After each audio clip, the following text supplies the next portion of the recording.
आज के सत्संग में आप सभी भाई बहनों का बहुत बहुत स्वागत है। आज के सत्संग में चर्चा का विषय धन की यात्रा से धर्म की यात्रा की ओर वापसी को लेकर करने जा रहे हैं। यानी कि हमने धन की यात्रा से धर्म की यात्रा को अब यू टर्न लेना है। देखिए, वर्तमान में कुछ ऐसी परिस्थितियां बनती जा रही हैं संसार में कि मेरा ध्यान लोगों की ओर कि जितने भी मनुष्य हैं संसार में, अलग अलग, भारत में नहीं सभी देशों में, केवल लोग धन की यात्रा की ओर ही भागे जा रहे हैं। आप सभी भाई बहन इस बात से तो परिचित ही हैं कि शास्त्रों में 84 लाख तरह की योनियां बताई गई हैं और सभी योनियों में असंख्य जीव हैं। फिर भी मनुष्य को छोड़कर शेष सभी योनियों के उनके लिए धन का और धर्म का कुछ महत्व नहीं है। ना धन का उनके लिए महत्व है, ना ही धर्म का। केवल मनुष्य योनि में ही ये धन और धर्म, इन दो शब्दों का अलग अलग ढंग से हम महत्व बताने जा रहे हैं। देखिए, मोटे अर्थों में अगर आप लोगे तो धन शब्द हमें भौतिक दुनिया में ही ले जाता है और धर्म शब्द हमें आध्यात्मिक दुनिया की ओर मोड़ता है। देखिए, शास्त्रों में बार बार जोर देकर कहा गया है कि मनुष्य योनि परमात्मा को पाने के लिए ही मिली है। यानी कि मनुष्य योनि आध्यात्मिक उन्नति करने के लिए ही मिली है। या दूसरे शब्दों में आप ये कहो कि मनुष्य योनि परमात्मा को पाने के लिए ही मिली है। देखिए, परमात्मा को तो तभी पाया जा सकता है ना।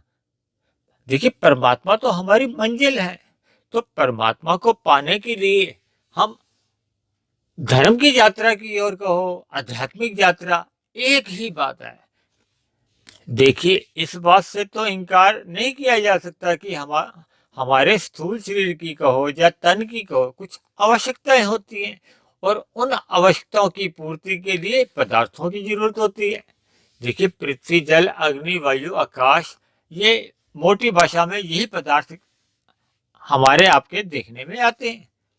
जबकि भौतिक प्रकृति, पहले भी हमने बार बार कहा है कि सतो रजो तमो गुणों का एक विस्तार है। किसमें? 23 तत्वों में। उन 23 तत्वों में जो अंतिम स्थूल तत्व है वो पृथ्वी, जल, अग्नि, वायु, आकाश है। देखिए, सभी जीवों के स्थूल शरीर भी पृथ्वी, जल, अग्नि, वायु, आकाश के ही बने हैं और इन स्थूल शरीरों की आवश्यकताओं की पूर्ति के लिए भी देखिए इन पदार्थों का भी पृथ्वी, जल, अग्नि, वायु, आकाश ही है। तो इन दोनों में, शरीरों में और पदार्थों में, ये दोनों में एक सजातीय संबंध है। देखिए, एक विजातीय संबंध होता है, एक सजातीय संबंध होता है।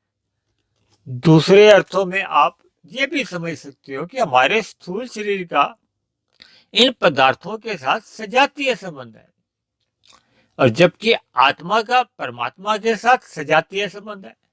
देखिए, आत्मा का इन पदार्थों के साथ सजातीय संबंध नहीं है, विजातीय संबंध है। इसीलिए सभी मनुष्यों का जीवन का अंतिम लक्ष्य क्या होता है? परम सुख की प्राप्ति। देखिए, परम सुख यानी आनंद की प्राप्ति, वो इन पदार्थों में कभी भी मिल ही नहीं सकता। एक बात और सोचने लायक है। देखिए, मनुष्य ही नहीं, मनुष्य के अलावा जितनी भी योनियां हैं, एक जानवर हो, पक्षी हो, कीड़ा मकोड़ा हो, मतलब कोई भी, किसी भी योनि में कोई भी जीव हो, वो अंतोगत्वा क्या चाहता है? सुख। दुख तो कोई भी जीव नहीं चाहता। यानी कि सभी जीवों का एक ही लक्ष्य होता है, आनंद की प्राप्ति।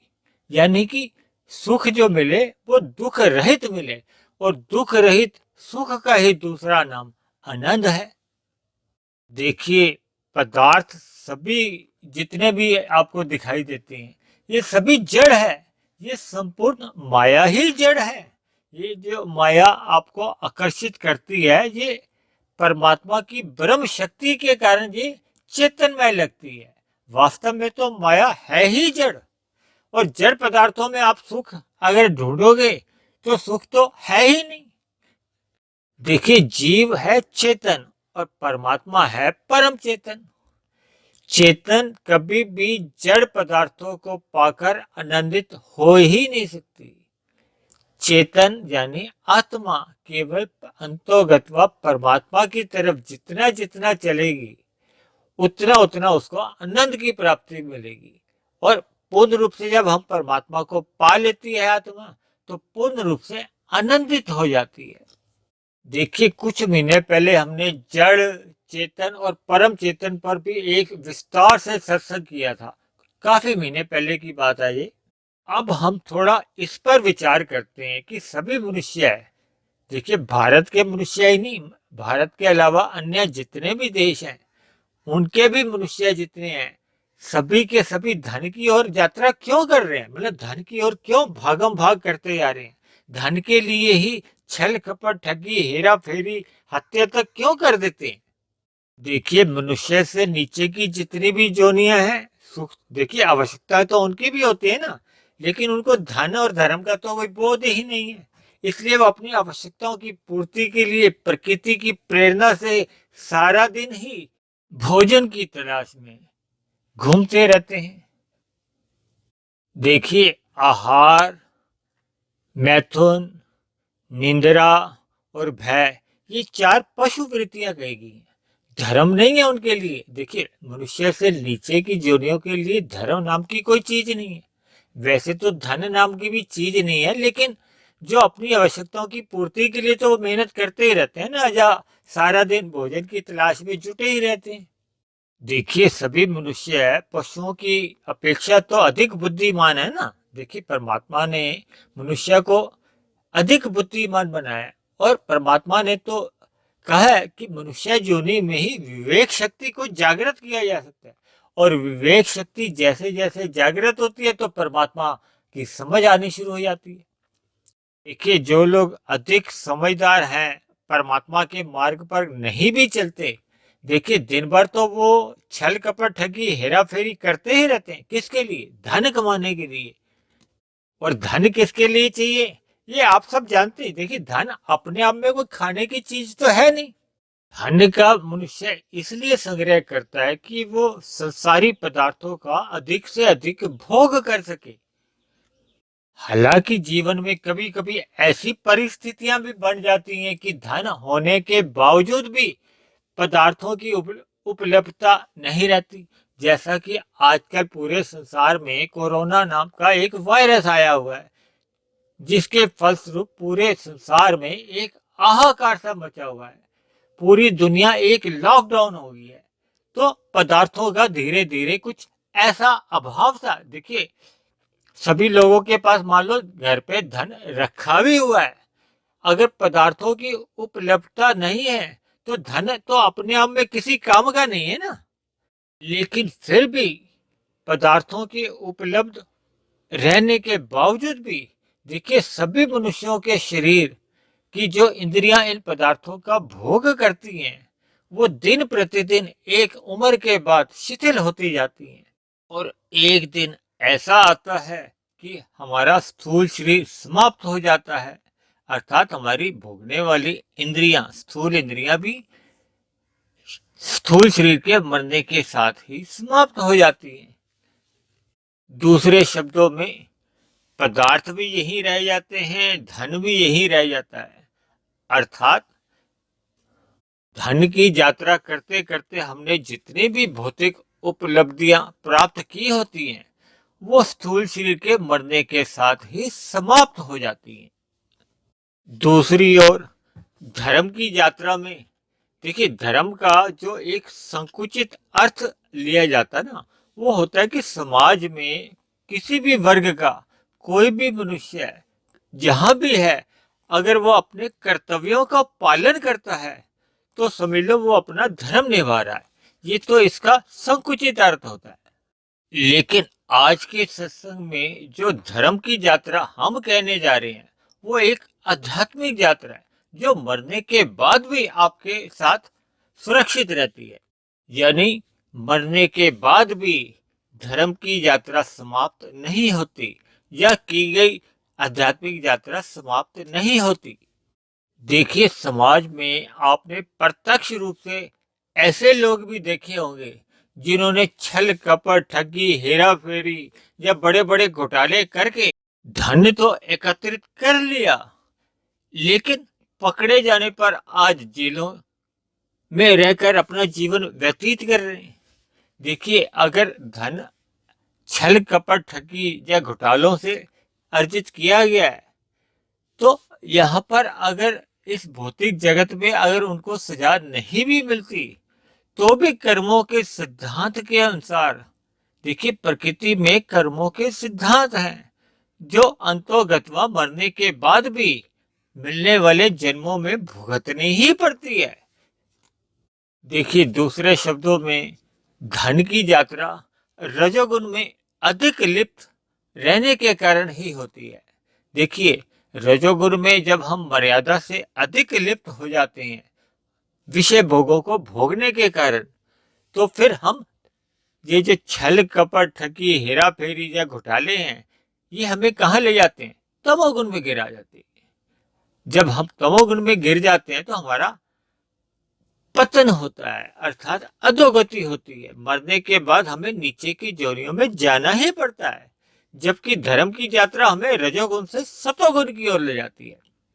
और परमात्मा तो देखिए विशुद्ध सतोगुण में है।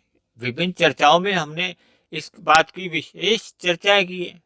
तो इसलिए हमें धन की यात्रा से वापसी करते हुए, देखिए मिले हुए जीवन में हम अपनी यात्रा की दिशा को बदल सकते हैं।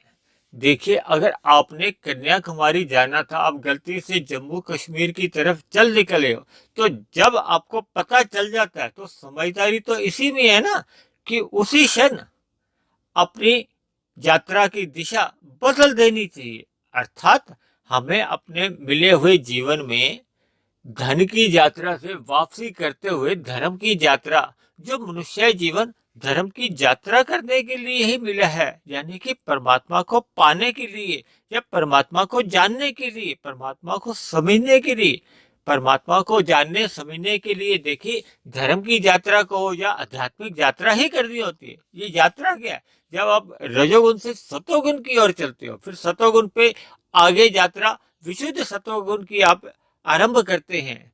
देखिए, जब मनुष्य सतोगुण से विशुद्ध सतोगुण की ओर आध्यात्मिक यात्रा आरंभ कर देता है ना, तो फिर रजोगुण का जो आकर्षण है, जो हमें धन कमाने के लिए अधिक प्रेरित करता है, उसका आकर्षण कमजोर पड़ने लगता है। दूसरे शब्दों में आप ये भी कह सकते हो कि संसारी भोगों विषयों से मनुष्य का वैराग्य होने लगता है। दूसरे शब्दों में देखिए, गणित के हिसाब से भी यदि आप लाभ हानि अपने जीवन में देखोगे, तो देखिए सतोगुण को हमने 100 बताया है और विशुद्ध सतोगुण को हमने 1000 बताया है। 100 से हमारी आध्यात्मिक यात्रा 1000 की ओर होनी चाहिए। यदि हम रजोगुण में चले जाते हैं तो हमारा पुनः 10 में आ जाते हैं, और अगर छल कपट, ठगी, हेरा फेरी करते हैं, घोटाले करते हैं, तो फिर हम 10 से भी नीचे गिर के 1 पे आ जाते हैं। देखिए, तमोगुण को हमने 1 बताया ना, और अगर हम तमोगुण में गहरे तल पे चले जाते हैं तो फिर 1 से भी 0 पे आ जाते हैं, और 0 से भी नीचे फिर माइनस में आ जाते हैं। तो ऐसे में मनुष्य की मरने के बाद नीचे की जोनियों में बहुत गहरे तल पर अधोगति होती है।